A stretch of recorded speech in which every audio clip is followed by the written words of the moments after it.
Hello, welcome back to the channel. In the last episode we was doing the seat mount bracket. I've cleaned it all up. It looks a lot of paint on there. I did lace up a lot of paint as the winter's coming. And then we got the rust what I fell off when I was cutting that one off. But that's that side. If we go around this side.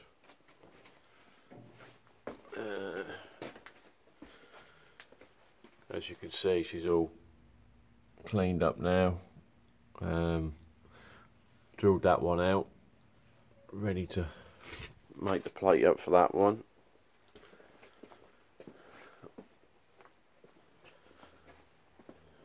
So that's my template. I've cut my plate out the same. I've now just laid that plate on there, and I've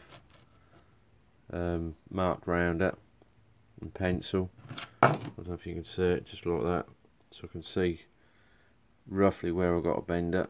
So I'm now going to put it in the vise and give it a tap around and see if I can get it to. Right, we'll start off on these corners first.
Started on the corner first, and then beat it round. Just got that bit first. And then I've got that bit. I've done basically that bit. So that bit's all hammered now. Put that back in there. Bend and do that bit, that bracket.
Far out. It's rounding off a bit more.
Too far out. Let's offer it up to the motor. I think that's too far off, to be quite honest. I've got to straighten this bit, straighten that bit there anyway, because I had a bit of a smack. I had a smack here, and all that bit was dented in. I've knocked it out, but I've still got to straighten it. But that's my plate made up. So it's basically the same as that. So I've just got them two together. See now. The only bit I've got to finish off now is just put that lip on that one, and then turn it that way. This one is a lot taller there than that one, but I can trim that off round with a grinder to shorten that off. But yeah, that's the plate made up. That's that plate in there. So that's the other side made up. So that's the other one we put. That's that one. It could have been messed about, repaired, but what's the point? Might as well put new in. So hope you enjoyed that. Thanks for subscribing. Thanks for the comments, and I'll see you on the next one.